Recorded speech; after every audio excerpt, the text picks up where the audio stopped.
Hola chicos, ¿cómo están? Espero que se encuentren súper bien. Bienvenidos a una clase más. Y el tema que estaremos abordando el día de hoy es acerca de la expresión escrita, expositiva y lo que es también dialogada. Conocer realmente sus características, su etimología y así puedan ustedes clasificarlas e identificarlas cuando sea el caso, ¿sale? Y para ello vamos a iniciar con la expresión expositiva y su etimología. El texto expositivo sabemos que es aquel que aborda de manera objetiva un asunto o algún tema pues determinado con la finalidad de dar a conocer también e informar una serie de hechos, datos o conceptos específicos. En ese sentido, pues el propósito fundamental de estos textos es transmitir información, es decir, aportar un conjunto de conocimientos claros y directos sobre una amplia lista de contenidos generales o en su caso específicos. Y a la par también de esto, el texto expositivo también es explicativo, ya que busca aclarar y detallar toda la información relacionada con todos los datos que proporciona. Y de ahí podemos encontrar también discursos de carácter informativo, educativo, científico, jurídico o humanístico. Este tipo de expresión es el más común porque es el que habitualmente utilizamos cuando estamos en hora de clases porque ustedes han pasado a exponer, ¿no? A exponer algún tema que normalmente los docentes les dejamos a ustedes para así poderlos evaluar, para así poderlos, pues de cierto modo, ir preparando principalmente ustedes que van para el campo y el ámbito académico, es decir, van a estar enfrente, pues, de un grupo o de un conjunto de personas que en este caso podría ser también los padres de familia. ¿Sale, chicos? Existen tipos de texto, obviamente basados en la parte expositiva. Los textos expositivos pueden subdividirse dependiendo de la complejidad del contenido y asimismo del nivel de comprensión que éste exija la información.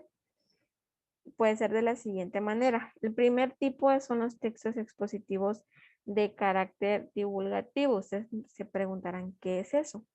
Pues son aquellos textos que van destinados para un público amplio, que en este caso no precisa de un conocimiento previo de dicha información.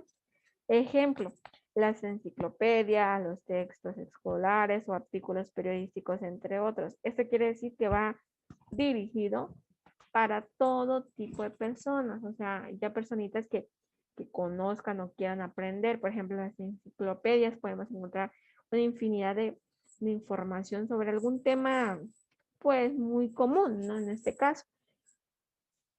Y el siguiente tipo de texto es el expositivo de carácter especializado, es decir, este texto va destinado principalmente para especialistas en determinadas materias. Los contenidos contienen pues un vocabulario técnico. Ejemplo de ello, las monografías, las tesis académicas, los escritos jurídicos o los artículos también científicos.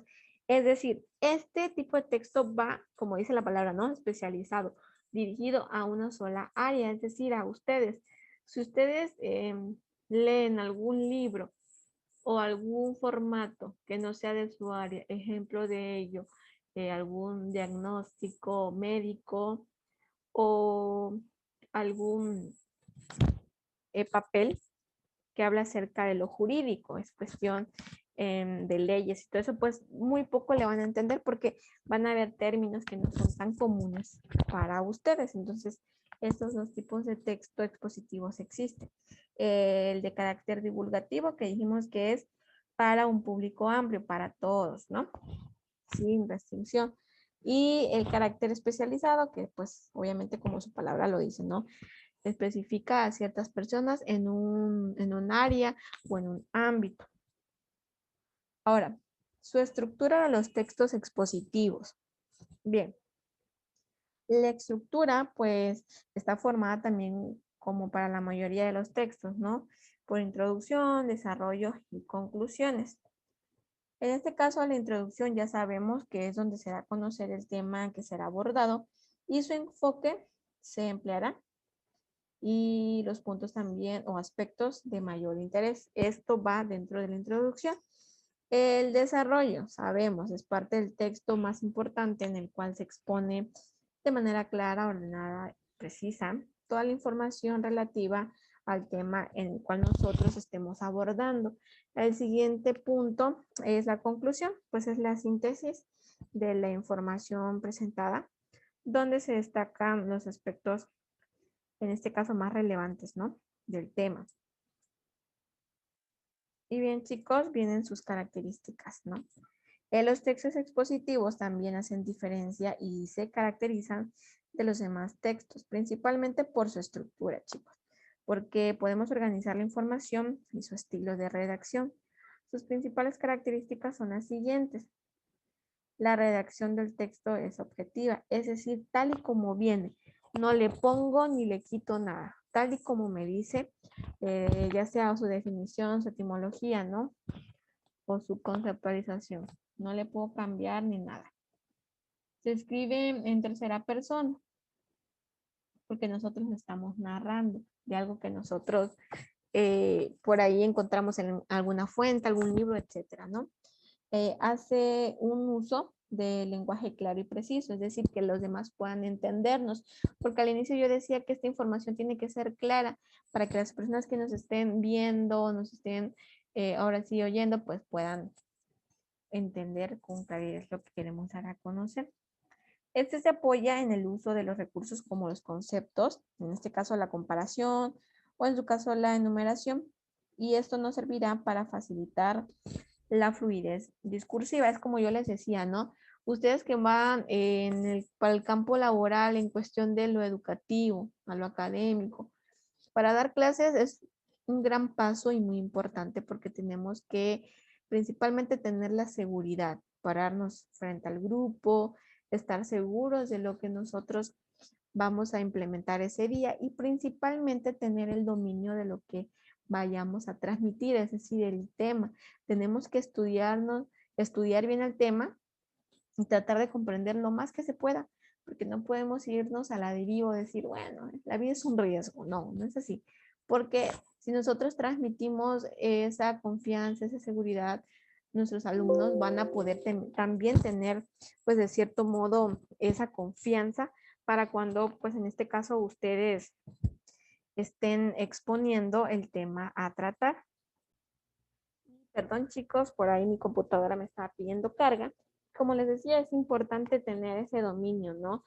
El dominio del tema para así nosotros tener confianza. Y sé que los nervios están a flote, ¿no? Siempre van a existir los nervios, pero es por eso que nosotros tenemos que estudiar. Porque nosotros estudiando el tema, pues todo va a fluir, ¿no? Y finalmente es importante también descartar, que todos los textos en general son susceptibles de presentar distintas modalidades textuales, es decir, ya sea expositiva, argumentativa, científica, entre otros.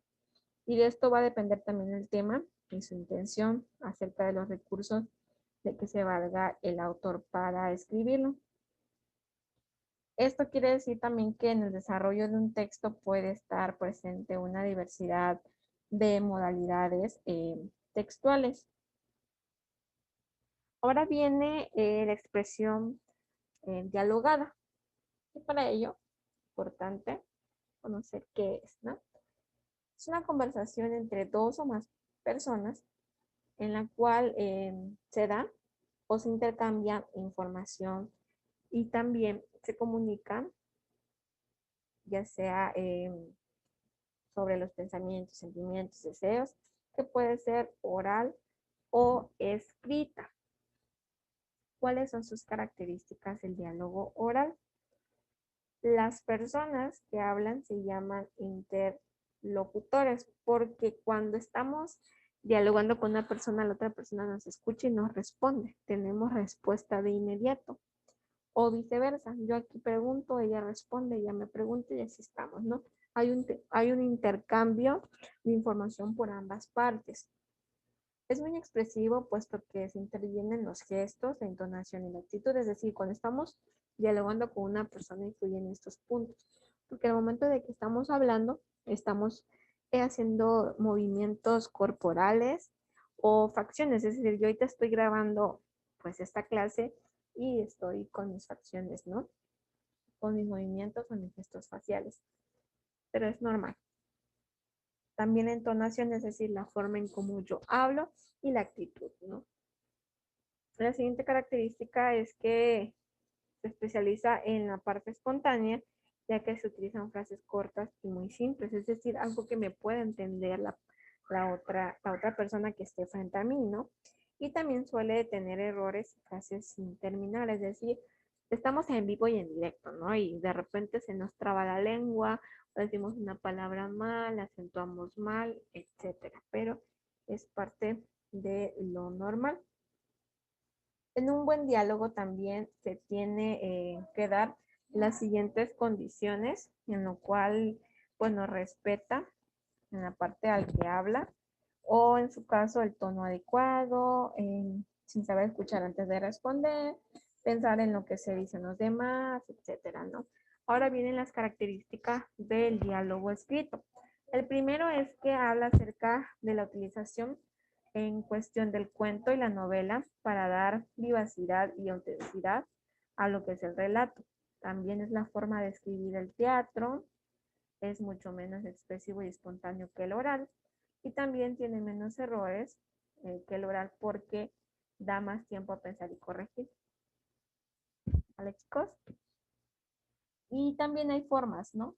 Formas de cuestiones del diálogo. El estilo directo, que es donde el autor nos produce exactamente las palabras de los personajes que en este caso hablan, ¿no? Y también encontramos el estilo indirecto, que es cuando el autor reproduce la conversación entre dos personajes, pero en realidad no existe algo textualmente. Y para introducir diálogos, chicos, en la narración hay que seguir ciertas normas, es decir, hay que diferenciar la parte narrativa de la parte dialogada. También debe quedar claro qué personaje habla en cada momento, pero no se debe abusar si está claro de quién son las palabras. El lenguaje también de cada persona debe estar en consonancia con su forma de ser y de actuar. ¿Sale, chicos? Y hasta aquí hemos llegado con el tema del día de hoy, esperando que haya quedado claro y si hay duda pueden hacérmelo saber.